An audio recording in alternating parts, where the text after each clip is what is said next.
here in the heart of Ireland is dominated by Gaelic football and hurling.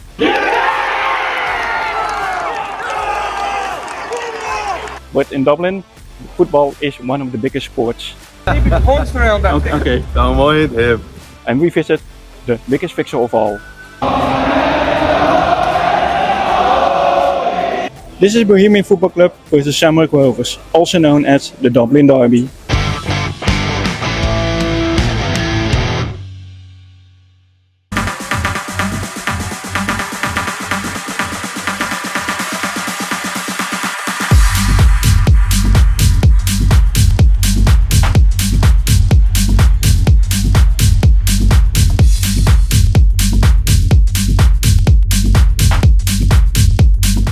Welcome to Rivalries around the world. I'm your host Woody and we are here in the capital of Ireland, Dublin. Dublin is a great mix of cosmopolitan, historical, traditional and modernized culture. I love Dublin because it's a working class city. Well, where the part of Dublin that I'm from is a working class part of Dublin. Everyone knows everybody where I'm from and it's a very good sense of community. It's loud at night in the city centre and it's very well known for its Gaelic. So I was born in England, but all my family are from Dublin. And they're from just down the road. Dublin has obviously changed a lot over the years, but this is like the last memories of the old stadium is here. Yeah. So it's kind of a special stadium, and I've been coming here since I was 10 years old. And it's hurling. That's all I can really say about Dublin. In the heart of Dublin, they love to keep Irish culture alive, not just through religion and historical artifacts, but also with Irish sports. Hurling and Gaelic football are becoming more popular in Ireland than football, because football was, or is, seen as a British sport. However, something different is happening in Dublin. Football is the biggest sport, by a mile, regardless of what you might see or read. In terms of participation and what people play, especially in Dublin, football is by a country mile the biggest sport. It is around this part of Dublin. I think there's more of an effort being made now to kind of improve grounds around the country. It's going to take a while. I wouldn't deny that it is, but football is the most. It's the most played sport in the country, in terms of participation. Proper plan has to be been put in place for investment at grassroots. We're not there, but we're getting there. You can break down GAA into Gaelic football and hurling. If you combine the two of them, they might compete with football, but separately as a side, football is the biggest sport.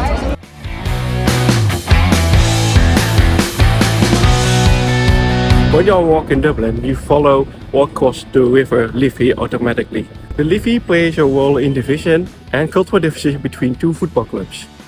To the south, we find Shamrock Rovers, and to the north, we find Bohemian Football Club.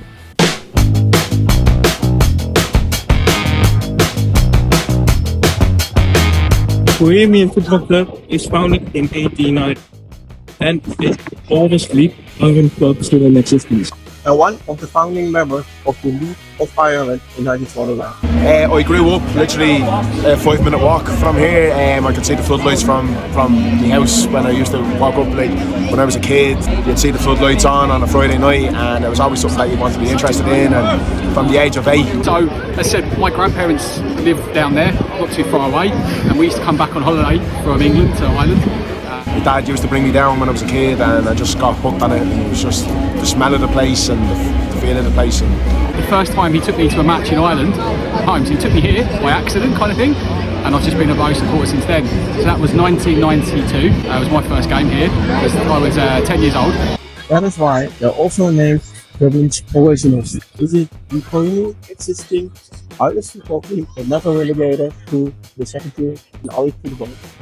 Years ago, when I first started coming, it wouldn't have been as popular as it is now. It's at that grown in the last few years in terms of numbers of people that come down and people that have shown an interest. Bows was always kind of it's always quite a different club because we've been a members-run club for all of our existence, and that's quite an unusual thing in Ireland.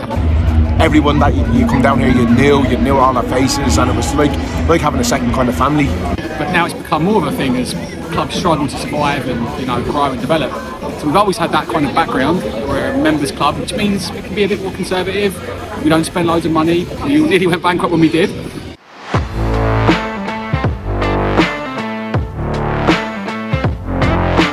Bohemian Football Club has won 11 national championships and 7 Irish FA Cups. They play their home games in the Pittsburgh area at Dublin Park.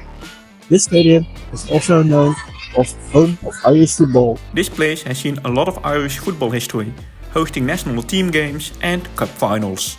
We were one of the last teams to become professionalised, but we've kind of developed and grown. So it's been a really kind of interesting journey as a club overall. The club is changing a lot though, you know, this would never have happened 10 years ago, having all the kind of different, you know, cultures and backgrounds towards it, but it means it's more of an inclusive club as a result. This used to be kind of just a normal working class area in Dublin. Lots of immigrations come in, lots of changes in society in Ireland as well. It is time to leave the north and head south to Shamrock Rovers.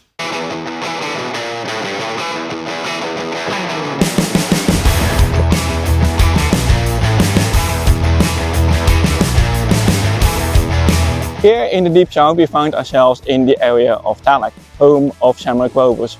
Behind me there's the ground of Shamrock Rovers, Tallaght Stadium. Shamrock Rovers is founded in 1899 as Shamrock Rovers Football Club. The first ever game at Shamrock Rovers was we played Celtic. We lost 7-0. My dad brought me and it was absolutely unbelievable. I fell in love with the club. Shamrock Rovers are the game since 2009. My father-in-law was a member, season ticket holder since a very young age, carrying on in the family footsteps. And is seen as the Colossus in Irish national football. It is the most successful team, having set many records. They won 21 national championships and 25 Irish Cups. Their nicknames are the Hoops and the Rovers. We're successful and everybody knows everyone. Again, if you ever get to visit Tallaght, you'll see on any night kids from that size up, and that's the environment that the club want to harness. It's a family in Rovers, unlike most clubs. It's family. They want to bring families together, get kids in early, get them the appetite for the club, appetite for football, for sport, to be involved in sport.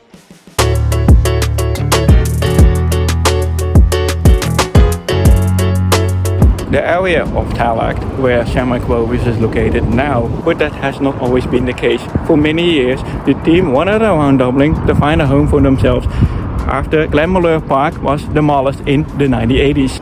They even played in north parts of the city, an area traditionally associated with Bohemian Football Club. We were groundless for a long time. In 2009 got our home in Tallaght. We actually played here. We were out at the Santry, which is out near the airport.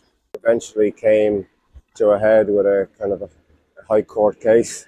Government ministers at the time stepped in and kind of done the right thing and said, right. When both teams lead, it is always an intense and a raw encounter, also marked by rivalry. Therefore, we need to go back to the River Liffey that actually divides the city into north and south.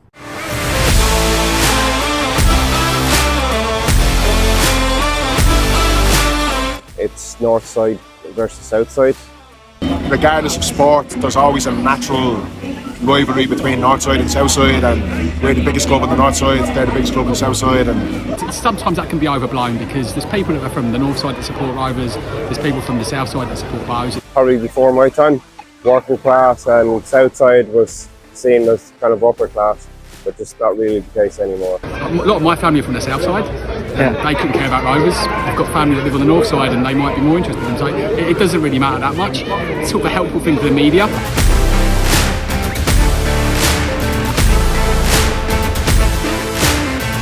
The matches are seen as a clash between social classes, but as well between the two Ireland's successful clubs.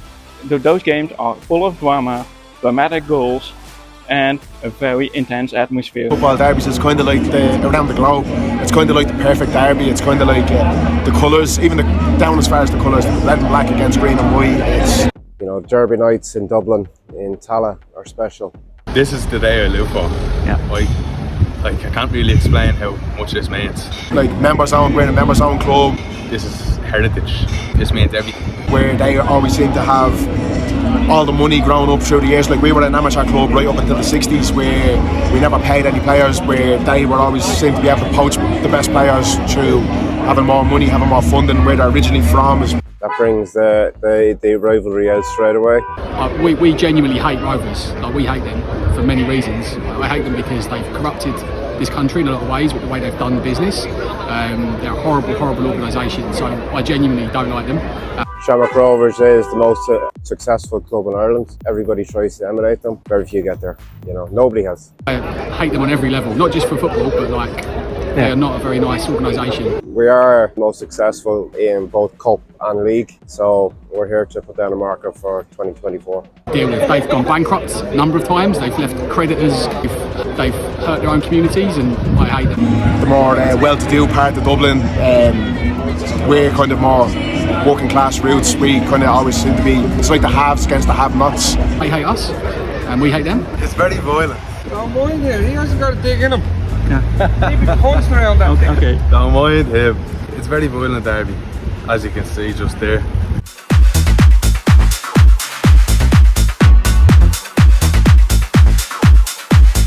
The first derby was being played in 1915, even before Ireland's independence, and has seen 110 editions so far. Head-to-head, Shamrock Rovers won 41 games, and Bohemian FC won 38 games. 21 games ended up in a draw.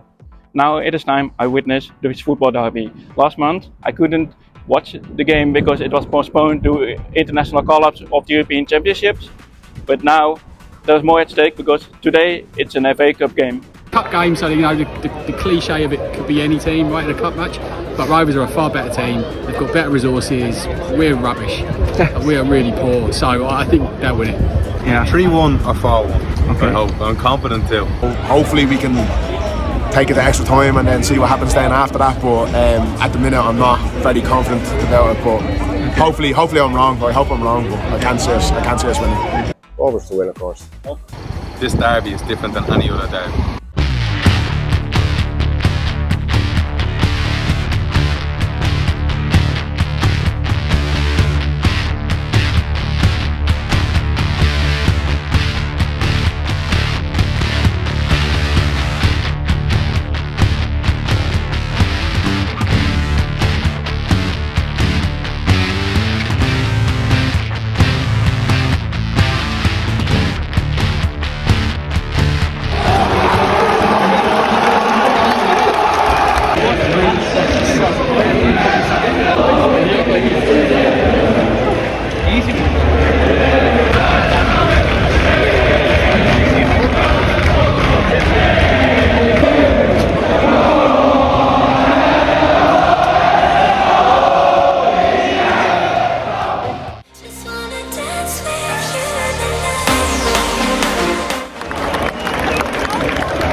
James Joyce, a famous Irish writer from Dublin, once said, "When I die, Dublin is written in my heart."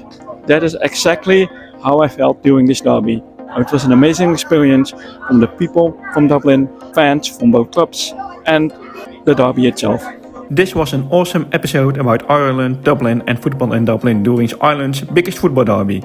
If you know any other underrated football derby or rivalry we should cover in the future, post them below in comments and don't forget to subscribe. See you at the next one.